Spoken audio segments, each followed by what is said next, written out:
We don't care, man. Like, we will just turn heads. We'll talk about anything. Uncomfortable situations that would be awkward to bring up at a dinner table, we'll throw it right in the middle of a song and make you. You may not like it, but you will turn your head and be like, "What the fuck are these guys saying?" I like making people laugh because people don't get tired of laughing ever. And life tracks, people relate to. And the more tracks I get people to relate to, and more tracks I get people to laugh, the more midget orgies I get to have. And they keep on going, and the jokes keep rolling. But taking it down to a serious note, I know that a lot of your fans know that, really, you guys really didn't originate as really hip hop, as where you guys made your mark was more athletic sports. Can you go a little bit more in depth on what exactly, where the transfer point was from going from being a pro athlete to deciding to slow that down and cut into music? Like, where was that transition, and how long did it take?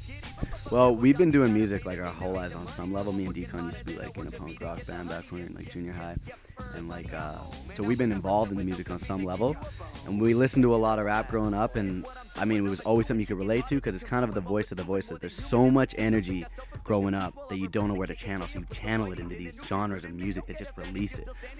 So I mean that was where the hip hop element came in, and then the sports thing was just like a huge passion of ours. We'd be skipping school, going riding or going jumping off buildings, and we started making our own videos. We couldn't license music to it, so we started freestyling, playing around with it. And we decided to start recording it with Freddie T, who hooked us up with this $70 mic and shitty little studio. I fell like so in love with it that I was living like an international pro athlete career, traveling the world, getting paid in my account like every couple weeks. And I was like to the point where I worked my whole life for that, and I was not even into it anymore because my heart was into the music all of a sudden. And I was kind of torn between it, and then I broke my back. And I was like, you know what? That is God telling me, go be a rapper. Like, that's how I took it. I didn't even get choked at all. I was like, this is a good thing. I'm stoked I broke my back. And to be honest, I jumped careers real quick. I said, screw it. I said basically fuck the pro athlete career and started trying to hang on. I had no idea how long it was going to take to get the stuff going. So I kind of got in over my head right away, but I don't regret any of it because now we're starting to get to where we want with our music, to have the sound. We're starting to write the songs we want to write. We've like found ourselves as artists, and I love it. It's like the biggest passion, and I would never change anything like that of it at all. And literally, like he said, man, I swear to God, it was that day. I stayed in that day because I had skied the comp the day before. He went out, broke his back in the morning, got in the car, drove himself to the hospital. And I remember it was like, what's our next move, man? And we sat there for a couple hours and we made some calls. And it was literally like in a couple hours, we just decided we're going to go to our boy's house in Cali, North Tahoe, and he had a studio there, and that's just what we did. That was the next step, and from there it was like the ball just started going, man, and we never looked back. It was crazy, actually, how fast that decision was made. Crazy. Like my heart had already shifted to the passion, but the actual logical decision behind it was that day, and it was a crazy day. I drove myself to the hospital because I didn't want to pay some bullshit like $3,000 ambulance bill. And then they debated doing surgery, put me in this back brace. We were so committed to our music that night, instead of getting a hotel, we reclined the seat in the 95 Jeep Cherokee. I popped like 5 Vicodin and KO'd myself until the morning with a broken back and shotgun. Dedication, if that's anything. Now you guys have really made your footprint here, and many people would say that it's only kind of local, but from the investigations that I've been doing, the LCP footprint ranges internationally because there's already been a group which is Loose Canon Playaz Australia out there on Facebook, and quite a few other groups. I can't exactly tell you exactly what the countries were. But what are your feelings about having an international footprint so far, whereas many of the local hip hop artists have barely made it outside the 403 area?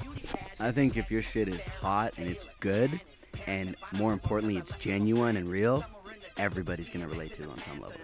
And that's what we try to put in every song. Make it, if it's a party track, we want to make you party. If it's a life track, we want to make you feel life. You know what I'm saying? So we just put our heart and soul into this, and I think people reflect that energy. What you put in is what you're going to get out, and that's on a global scale. We're all connected on the same level, you know what I'm saying?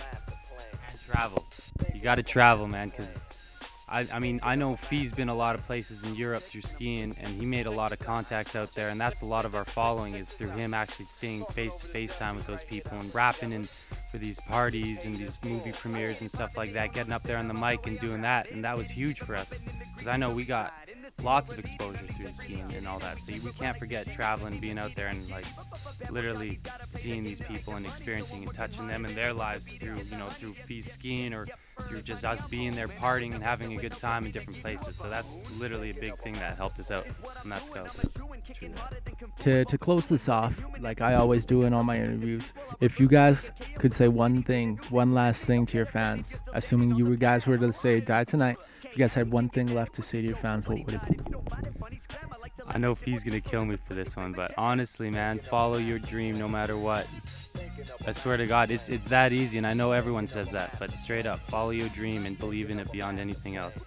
Yeah, mine's pretty much the exact same thing. I was gonna say, fuck what anyone thinks. Nobody.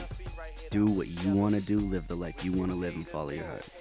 And again, they both took what I was going to say. Yeah, follow your heart, follow your dreams, and don't let anybody give you advice on things. If your heart tells you to do something, just do it, because that's why we're here today, and that's why we're going to be where we're going to be in the future.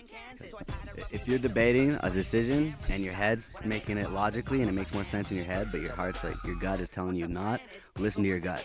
I've learned that the hard way. Always trust your gut, because your head sometimes, like following dreams like this, there's no paved path. It's completely insane. Everyone's going to tell you the odds are against you, and they are 110%. So you can't listen to your head. You can't listen to that. You got to follow your gut and give it 110%. So that's what I got to say to the kids. Holla at your boy. And if you guys want any of the links to take a look at the Loose Canon Playaz, please be sure to go check me out on Twitter, which is twitter.com/ClarkeRadio. If you guys want to learn anything more, please feel free to go check them out, loosecannonplayaz.com. Any other places we can find you? YouTube. Join our YouTube account. We're updating stuff there. And Facebook fan page. That's where we keep everyone updated for new tracks. Just put us in on Facebook. All sorts of shit will pop up. So that's where we at. I get it poppin', they don't know nothing about the way I'm riding. Steady, keep it bumpin' in the greasy where we slide. In the scene where we're leading, unleash to freely get in it. We keep it raw like sashimi. You see me kitty, get giddy. Bad boy doggies gotta play the game to make the money. So I'm working harder than a worker bee to get the honey. Yes, yep, honey, I'm home. And I would not return without coming to give you a bone. Thinking of a master plan. It's what I'm doing, I'm a shooin', kicking harder than Kung Fuing while pursuing more than human amplitude. So sick I self-inflict abuse while I reverse the KKK and put some whiteys in a noose, including me. Don't get offended, you're still standing on the pad. I'm alive. Okay, now you can get mad, it was a joke, so what, he died? If you don't find it funny, scram. I like to laugh at shit more tasteful than some pussy flavored jam. Thinking of a master plan. Thinking of a master plan. Thinking of a master plan. Thinking of a master plan. Check this out. Check this out. Talking over this deaf beat right here that I put together. We can get paid in full. I'm a rapping bandit, kidnapping your fans and put him in my phantom, drive him up to my mansion, lock him in my bedroom, teach him soldier boy dances. You look to the kitchen and make me a sandwich, tuna fish and chips, and I make them peel the banana. The rudest chicken bitchin', I'm not at home or in Kansas. So I tied her up and gagged her and started playing with a camera. She stopped when I made her fall the top of a hammer. Thinking of a master plan. What the plan is, take over the game and take over all the planet. Corrupt your children, cause them to go on tantrums. Take your daughter's virginity at the beauty pageant. Keshna, Sarah, Taylor, Shannon. Parents can't find them no more cause I left them all stranded. Somewhere in the desert with DMX and the Panther. The only way to see him next is if you pay us ransom.